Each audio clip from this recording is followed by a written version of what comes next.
अगर आप पीएचडी करना चाहते हैं यानी कि डॉक्टर ऑफ फिलोसफी कोर्स करना चाहते हैं तो इस वीडियो को लास्ट तक देखिएगा। मैं ऐसी बातें बताऊंगा जो पीएचडी करने के बाद या फिर करते करते पता लगता है, और वो अगर आपको पहले पता लग जाए तो आपका पीएचडी काफ़ी स्मूथ, काफ़ी इजीली हो सकता है। काफ़ी इजीली मतलब comparatively to in comparison to others जो बेसिकली इनको पता नहीं है पीएचडी करने जा रहे हैं। तो इसके बारे में आपको पूरा जानकारी मिलेगा इसी वीडियो में। वीडियो को लास्ट तक देखना। थोड़ा लेंथी वीडियो होगा, भाई पीएचडी की बात कर रहा हूँ मैं, काफ़ी सारे एक्सपीरियंसेस पर्सनली बताऊँगा, मैंने क्यों पीएचडी में एडमिशन नहीं लिया ये भी आपको बताऊँगा। तो सबसे पहले बात करते हैं पीएचडी करने के लिए क्या आपके पास होना चाहिए। अगर मेजर जो बच्चे हैं मेनली बीटेक वाले हैं, लेकिन कोई बच्चा है अगर उसके पास मास्टर डिग्री है और एंट्रेंस एग्ज़ाम क्रैक कर लेता है, मान लो कोई जनरल साइंस से है तो उसको यूजीसी नेट क्रैक करना पड़ेगा, टेक्निकल से है तो गेट का नेट का कोई रिक्वायरमेंट नहीं है, डायरेक्टली पीएचडी में एडमिशन ले सकता है। Even few IITs NITs allow करते हैं बिना गेट का एडमिशन लेने के लिए, और बहुत से जीएफटीज तो ऐसे ही आपको एडमिशन दे देंगे, थोड़ा सा बस फॉर्मेलिटी होता है। ये पीएचडी में एडमिशन दिक्कत वाली बात नहीं है। प्रॉब्लम क्या है, पीएचडी का जो ड्यूरेशन है दैट क्रिएट्स प्रॉब्लम, और यहीं पर कुछ टेक केयर करना है। ये ड्यूरेशन सबसे बड़ा प्रॉब्लम है, बिकॉज यहाँ पर क्या होता है, दो होता है, एक सीएस होता है कोर्स, आपका कोर्स सब्जेक्ट होता है। कोर्स मतलब क्या है, या फिर कोर्स वर्क बोल सकते हो, सीडब्ल्यू बोल सकते हो। तो सब्जेक्ट्स में क्या पढ़ते हैं, मेनली 4 सेट पढ़ना पड़ता है आपको, और पहला साल जो होता है पढ़ाई होता है। काफ़ी बार आपके जो क्लासेस होंगे एमटेक वाले बच्चों के साथ होगा, और टेस्ट मतलब एग्ज़ाम भी देना पड़ेगा, पास भी करना पड़ेगा। पास नहीं कर पाओगे तो आपको पीएचडी से निकाल देंगे और उसमें फिर दिक्कत आता है। तो ये प्रॉब्लम बहुत सारे बच्चे फेस करते हैं, स्पेशली जो बड़े कॉलेज में एडमिशन ले रहे हैं बिना जानकारी के। एज वेल एज क्या होता है, रिसर्च वर्क उसके बाद स्टार्ट होता है, फिर यहीं पर प्रॉब्लम आता है, टाइम आपका जो लगता है सबसे बड़ा प्रॉब्लम है। पीएचडी में एडमिशन ले तो लेते हैं अपने मर्जी से, निकलते हैं भाई बहुत सारी चीज़ों के मर्जी से।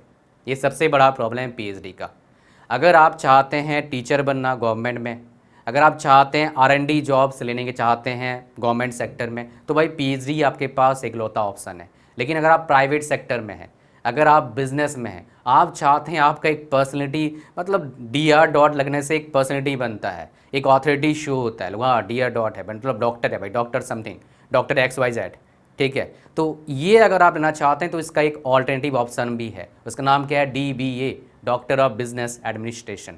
क्या है, कैसे करेंगे, कहाँ करेंगे, क्या आप कोई प्लेटफॉर्म है जहाँ पर ऐसी चीज़ हम पता कर सकते हैं? यस, वो चीज़ है। आओ उसके पहले बात करते हैं, फिर आगे बढ़ेंगे। इसके जो जर्नी है डिटेल जानकारी आपको दूंगा, कुछ सीक्रेट रेसिपी बताऊंगा जो आपको पता नहीं होगा, पीएचडी वालों को पता लगता है, और या फिर पीएचडी जो कंप्लीट कर चुके होते हैं उनको पता होता है। आओ पहले प्लेटफॉर्म के बारे में जानते हैं, फिर आगे बढ़ेंगे इस वीडियो में। जैसे ही आप लिंक पर क्लिक करेंगे जो इस वीडियो के डिस्क्रिप्शन एंड फर्स्ट कमेंट में है, वैसे ही आ जाएंगे आप इंडिया के मोस्ट ट्रस्टेड प्लेटफॉर्म पर, दैट इज़ कॉलेज विद्या। और इस वीडियो को बना रहा हूँ मैं इनके कोलैबोरेशन से। तो यहाँ पर जैसे आएंगे इस जगह पर नाम और आगे बढ़ना, यहाँ पर आगे क्लिक करना, फिर इसको भर के यहाँ पर बेस्ट जो आपका यूनिवर्सिटी है इन 2 मिनट्स पर क्लिक करेंगे तो आपको क्या मिल जाएगा, बहुत सारे यूनिवर्सिटीज़ का आपके पास ऑप्शन आ जाएगा जो बेसिकली डीवीए कोर्सेज़ क्या करते हैं, ऑफ़र करते हैं। और डीवीए का फुल फॉर्म क्या होता है, डॉक्टर ऑफ बिजनेस एडमिनिस्ट्रेशन। तो मतलब क्या है, कोर्स को कंप्लीट करने के बाद आप अपने नाम के आगे DR डॉट लगा सकते हैं, और ये कम्प्लीटली ऑनलाइन होगा, काफ़ी स्मूथ होगा। ऐसा नहीं होगा भाई 7 साल तक आप डॉक्टरेट प्रोग्राम कर रहे हो जैसे काफ़ी बार हम सुनते हैं पीएचडी में हो रहा है। ये सिर्फ 3 साल में आप कंप्लीट कर लेंगे, अपने जॉब करते करते, बिजनेस करते करते, या फिर एग्जीक्यूटिव बने हुए हैं किसी कंपनी में रहते रहते आप कर सकते हैं। कई सारे ऐसा कर चुके हैं, आप देखेंगे बहुत सारे प्रोफेशनल्स इस डिग्री को ले रहे हैं, तो आप भी इसका भागीदार बन सकते हैं। बट ये उन्हीं के लिए है जो प्राइवेट जॉब्स में या फिर बिजनेस में है। अगर आप सरकारी जॉब में टीचर बनना चाहते हैं, या फिर पीएचडी के बेस पर या डॉक्टरेट डिग्री के बेस पर अप्लाई करना चाहते हो गवर्नमेंट जॉब में, तो ये जो आपका कोर्स है वैलिड नहीं होगा, पीएचडी आपको करना पड़ेगा। इस कोर्स का जो ओवरव्यू है आपका क्या है, 3 साल का कोर्स होता है आपका, ऑनलाइन एडमिशन, ऑनलाइन सारा प्रोसेस होगा, बाहर के यूनिवर्सिटीज़ आप कराएंगे डीवीए कोर्स, मतलब फॉरेन यूनिवर्सिटीज़, आपको जाने की ज़रूरत नहीं है, घर से ही हो जाए काम आपका। और इसमें एलिजिबिलिटी क्राइटेरिया की बात करूँगा तो आपका 3 साल का प्रोग्राम होगा, EMI का ऑप्शन जैसे बताया मैंने यहाँ पर आपको थोड़ी देर पहले, और बैचलर डिग्री है, 3 से 5 साल प्लस का एक्सपीरियंस चाहिए। और अगर आपका मास्टर डिग्री है तो आपके पास कोई एक्सपीरियंस का नीड नहीं है, और कोई भी डॉक्टरेट कोर्स करते हो एक सबसे इम्पॉर्टेंट पार्ट रहता है, वो क्या है, स्पेशलाइजेशन। तो यहाँ पर वाइड रेंज ऑफ स्पेशलाइजेशन है, इंक्लूडिंग मार्केटिंग है, सिंपल डीबीएम कर सकते हो, सप्लाई चेन है, जनरेटिव एआई है जो काफ़ी हॉट है, एआई में कर सकते हैं, और ये बहुत सारे यहाँ पर वाइड रेंज ऑफ स्पेशलाइजेशन है including fintech, blockchain.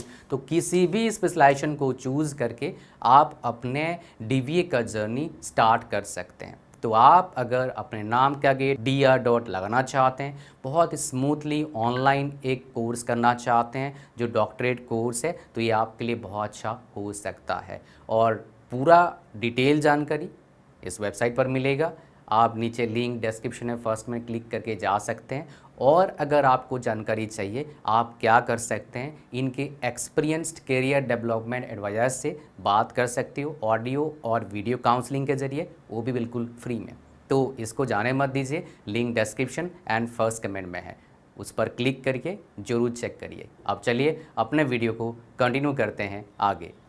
Admission process में पहला क्या होता है, देखो 2 बार इसका एडमिशन होता है, एक होता है विंटर सीजन में और एक होता है आपका समर में होता है, ठीक है। तो इसका जो विंटर में फॉर्म निकलता है सितंबर अक्टूबर में फॉर्म निकलेगा आपका, और जो समर का होता है जनवरी फरवरी मार्च तक फॉर्म निकलता है। फिर जुलाई में आपका एडमिशन मतलब क्लासेस चालू रहते हैं लास्ट वीक से, ये आपका एडमिशन का टाइम टेबल रहता है। NITs में, IITs में, जो स्टेट गवर्नमेंट कॉलेजेस होते हैं, GFTIs होते हैं, उनमें भी कहानी इस तरह का रहता है। बट काफ़ी सारे स्टेट गवर्नमेंट कॉलेजेस में एक ही बार एडमिशन होता है PhD का।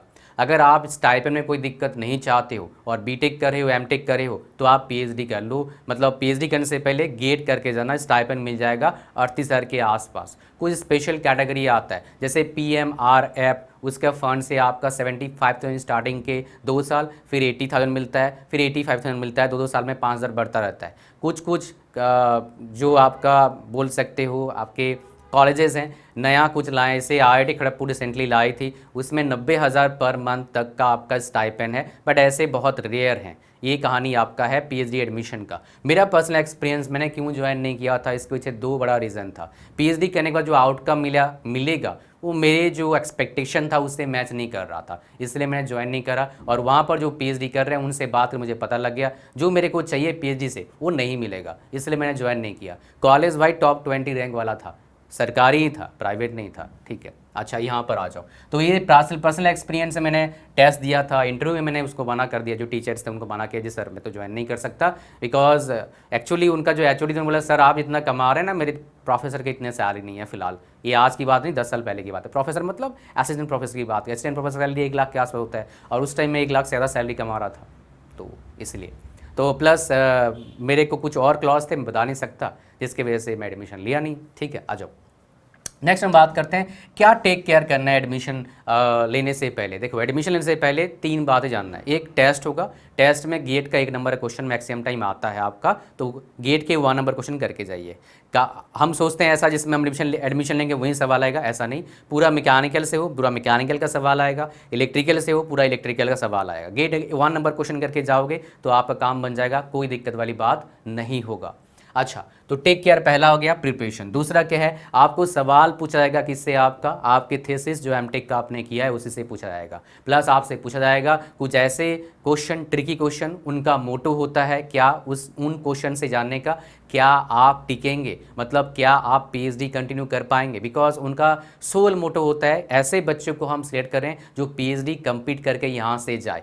और सबसे इंपॉर्टेंट वाली बात, PhD जब एडमिशन लेने जाएंगे उससे पहले आपको प्रोफेसर्स के नाम लिखने बोला जाएगा कि आप किसके अंडर PhD करना चाहते हैं। यहाँ पर एक टिप्स एंड ट्रिक खेलना, आपको बहुत फ़ायदा मिल सकता है, मिलेगा गारंटी नहीं है, मिल सकता है। आप यंग प्रोफेसर का नाम लिखना तो आपका PhD जल्दी होने का चांसेस काफ़ी बार क्या रहता है, हो जाता है। ये मेरे बात नहीं, जो ऑलरेडी PhD कर चुके हैं, कर रहे हैं, उनका कहानी है। और नाम लिखने से पहले उनके अंडर जो PhD कर रहे हैं वो कितना टाइम तक PhD कर रहे हैं, मतलब कितने टाइम बाद PhD मिला, ये चेक करके जाना। बिकॉज मेरे एक नोन है, बहुत बड़ा कॉलेज में फिलहाल क्या है, पोस्ट डॉक कर रहा है। वो क्या बोलता है कि बहुत बड़ा, मतलब नाम नहीं बता सकता भाई, टॉप 10 बोल सकते हो कॉलेज सरकारी, बोलता है यहाँ पर PhD कर रहे हैं, रोने वाला कंडीशन है ऐसे कुछ बच्चों का, सबका नहीं, कुछ बच्चों का। क्यों? Because of wrong selection, department wrong selection, अपने गाइड का रॉन्ग सिलेक्शन, ये बड़ा प्रॉब्लम क्रिएट करता है, ठीक है जी। आ जाओ, नेक्स्ट हम बात करेंगे, आपका ड्यूरेशन बता चुका हूँ क्या होता है इसमें। पेपर पब्लिश, ये सबसे बड़ा एक प्रॉब्लम रहता है। बेसिकली क्या होता है, बड़े कॉलेजेस में क्या होता है, पेपर पब्लिश कराने का एक क्या रहता है, क्राइटेरिया रहता है। इसी क्राइटेरिया के उनके पास पब्लिकेशंस होते हैं, उन्हीं पब्लिकेशंस में ही आपको पेपर पब्लिश कराना है। हालांकि कुछ डिपार्टमेंट्स में पेपर पब्लिश करना बहुत आसान है। फॉर एग्जांपल मैकेनिकल से हो, डिज़ाइन से हो, दिमाग ख़राब हो जाएगा पेपर पब्लिश करने में। लेकिन अगर मैन्युफैक्चरिंग से काफ़ी आसान है पेपर पब्लिश करना, बिकॉज कुछ नया निकाल सकते हो। मटेरियल साइंस से हो, इतना दिक्कत नहीं है पेपर पब्लिश करना, कुछ नया निकाल सकते हो, बस कुछ चेंजेस करना है प्रॉपर्टीज़ में, इतना भी आसान नहीं है, टाइम लगता है, बट कंपेरेटिवली ईजी है। अगेन मेरा कहानी नहीं है, जो बंदे पीएचडी कर चुके हैं, कर रहे हैं, उनकी स्टोरीज़ है। बिकॉज मेरे काफ़ी नोन है जो स्टिल आईआईटीज़ में पीएचडी कर रहे हैं, एनआईटीज़ में पीएचडी कर रहे हैं, उनकी कहानी आपको बता रहा हूँ। बहुत सारे आईआईटी से पीएचडी कर चुके हैं, वैसे काम भी कर रहे हैं, हमारे टॉप टेस्टिस में काम कर रहे हैं। तो ये कहानी आपको बता रहा हूँ मैं, ठीक है। तो पेपर पब्लिश करना थोड़ा दिक्कत हो सकता है, इसलिए यहाँ पर क्या करना, आप जितना हो सकता है रेफरेंस स्ट्रॉन्ग पेपर्स के डालो अपने पेपर में। इसका मतलब क्या है, जो ऑलरेडी पेपर पब्लिश हो रखा है, ठीक है, उन पेपर्स का सिटेशन डालना होता है। तो जो बड़े जर्नल्स हैं जहाँ पब्लिश करना चाहते हो, उससे बेहतर जर्नल्स, उनका रेफरेंस डालो, तो आपका पेपर पब्लिश होना थोड़ा ईजी होता है। बट रियलिटी में क्या है, काम थोड़ा करना पड़ता है। नॉर्मल पेपर पब्लिश बहुत आसान है भाई, मैंने काफ़ी करा रखा है अपने स्टूडेंट्स के, लेकिन वो बहुत आसान है, पैसे देके होता है। ये जो बता रहा हूँ थोड़ा डिफिकल्ट वाला, यहाँ पैसा लगता नहीं। यहाँ पर पेपर पब्लिश होने में कुछ जर्नल्स में 6-6 महीने, 1-1 साल लगता है पेपर पब्लिश होने में एक। तो ये कहानी है भाई, ये सबसे बड़ा पेन पॉइंट होता है कि आप पीएचडी वाले बंदों का, पीएचडी वाले बंदों का फर्स्ट ईयर समझ में आता है, फिर 2-3 साल ऐसे निकलता है पता नहीं लगता है। ये ऐसे निकलने मत देना, नहीं तो आपको प्रॉब्लम आएगा, आपका पीएचडी 3-4 साल में नहीं होगा। कोशिश करें 4 साल में पीएचडी काम पूरा, फिर 5 साल में निकल लो पीएचडी डिग्री लेके। उससे ज़्यादा टाइम देने का जरूरत नहीं है, और देना ही मत। अगर कहीं लग रहा है, आपको लगता है कहीं लगता है इससे ज़्यादा साल, मत जाओ, कहीं और जाओ भाई। बात समझ पा रहे हो? नहीं तो खामों का कहाँ फंस जाओगे जवानी में, आओगे बुढ़ापे में। ऐसे करे क्या करोगे, फ़ायदा क्या मिलेगा? और पीएचडी करने वही जाना जिसको भाई टीचिंग में बहुत इंटरेस्ट है। टीचिंग में इंटरेस्ट नहीं है, पीएचडी करना मतलब घातक हो सकता है, बिकॉज आरएनडी डिपार्टमेंट्स के जॉब्स इतना लगता नहीं है। Percentage of placement even IITs में 30% नहीं होता है पीएचडी वालों का। जॉब लग सकता है, आपका जॉब नहीं लग रहा है, अच्छे कॉलेज से पीएचडी करो, मेरे पास आओ, जॉब लगा देता हूँ मैं। लगा तो मतलब कि रेफरेंस के लिए भेज दूंगा, कहीं ना कहीं लग ही जाएगा। इतने सारे रेफरेंसेस हैं टीचिंग फील्ड में, किसी और जगह रेफरेंस नहीं चलता आरएनडी में इतना ज़्यादा, टीचिंग में चल जाता है। मैं भेज सकता हूँ भाई, मेरे नोन है काफ़ी जगह पर टीचर्स हैं, मतलब डिफरेंट कॉलेजेस यूनिवर्सिटीज़ में, ठीक है ना। हम बात करते हैं किसके बारे में, लाइफ आफ्टर पीएचडी। ये काफ़ी इंपॉर्टेंट है, कैसा लाइफ होता है पीएचडी के बाद। ये देखो मेरे नोन में काफ़ी हैं जो आईआईटी के प्रोफेसर हैं, 2 आईआईटी के प्रोफेसर फिलहाल हैं। एक बहुत बड़े कंपनी के असिस्टेंट डायरेक्टर हैं यूएस में। एक 2-3 भाई नॉर्मल सरकारी कॉलेज में पढ़ा रहे हैं जो पीएचडी कर चुके हैं। काफ़ी सारे एडोप में पढ़ाते हैं, काफ़ी सारे पीएचडी करके नॉर्मल कॉलेज के प्रिंसिपल बने हुए हैं, मेरे स्टूडेंट हैं। तो कुछ तो ये पीएचडी का लाइफ डिपेंड करता है आप किस फील्ड में काम कर रहे हैं, आपका टारगेट क्या है आगे का, आप पीएचडी करते करते क्या कर रहे हैं। कई सारे फैक्टर्स, लक भी फैक्टर होता है। बिकॉज मेरे एक फ्रेंड है जो एक आईआईटी से पीएचडी किया, रिसेंटली पास आउट किया, बोलता है मेरे से पहले वाले बच्चों का सबका प्लेसमेंट हो गया 15 से 18 लाख पैकेज में, मेरे बैच में ही प्लेसमेंट नहीं हुआ, सिर्फ 2-3 का प्लेसमेंट हुआ। पूरा एंटायर बैच की बात कर रहा हूँ, 30-40 लोग थे, मतलब एक डिपार्टमेंट नहीं, पूरा एंटायर सारे बच्चों का जो पीएचडी कंप्लीट करे उस साल। तो ऐसा भी होता है, लक फैक्टर भी काम करता है, मैं इसको डिनाई नहीं करूँगा। बिकॉज जब मेरे पास फैक्ट्स आया, रियलिटी आया, तो डिनाई क्यों करूँ, आपको सच ही बताना मेरा काम है, अनबायस्ड इन्फॉर्मेशन देता हूँ ना मेरे वीडियोज़ में। तो ये बेसिकली है, लाइफ तभी अच्छा बनेगा जब आपका प्लान अच्छा है, आपको क्या करना है, पीएचडी क्यों करने जा रहे हो। बच्चे तभी फंसते हैं जब उनके पास कोई प्लान नहीं होता है। प्लान एक मत रखना, प्लान ए बी सी ऐसे रखना, ए नहीं काम करा बी, बी नहीं करा सी, ऐसे, ताकि आपका लाइफ सही हो जाए। बिकॉज पीएचडी काफ़ी ज़्यादा टाइम टेकिंग प्रोसेस है, इसीलिए पीएचडी अपने आप में अच्छा है, सही प्लान करो काफ़ी अच्छा लाइफ जी सकते हो, स्पेशली टीचिंग लाइफ में। टीचिंग में से 12 लेक्चर्स होते हैं आपके अच्छे, मतलब लगभग सारे कॉलेज में 12 लेक्चर्स आपका वर्कलोड रहता है पूरा वीक का। बाकी 8 होते हैं लैब्स में टीचर नहीं पढ़ाते हैं, लैब टेक्नीशियन पढ़ाते हैं, टीचर्स चेक करते हैं और साइन करते हैं मेजॉरिटी टाइम्स। आपने देखा भी होगा, अगर आप बीटेक एमटेक करे हो आपको पता ही होगा। एमटेक में तो एमटेक पीएचडी वाले हेल्प करते हैं, बीटेक में तो एमटेक वाले हेल्प करते हैं लैब में। काफ़ी बार क्लास भी लेते हैं एमटेक वाले आके बीटेक वालों का। तो होपफुली आपको पता लग गया पीएचडी का जो बिगिनर्स गाइड था, आपको मैं देने की कोशिश करा, जो कुछ इनसाइड इन्फॉर्मेशन जो आमतौर पर नेट पर नहीं मिलता है, सर्च करेंगे नहीं मिलेगा। आपको मैंने बता दिया, ताकि वो मिस्टेक और वो चीज़ें ना करें जो बाकी बहुत से मिस्टेक करते हैं। और hopefully you got the right guidance so that आप सही तरीके से अपना पीएचडी का जर्नी स्टार्ट करना चाहे तो कर सकते हैं। और अगर किसी को बस बिजनेस करना है, प्राइवेट जॉब में रहना है, सरकारी जॉब में जाना नहीं है, तो अपना डीवीए कोर्स भी एक्सप्लोर कर सकता है। उसका लिंक कहाँ पर है? डिस्क्रिप्शन एंड फर्स्ट कमेंट में। Do check it out. मिलते हैं नेक्स्ट वीडियो में। God bless you all. Bye bye. Thank you very much.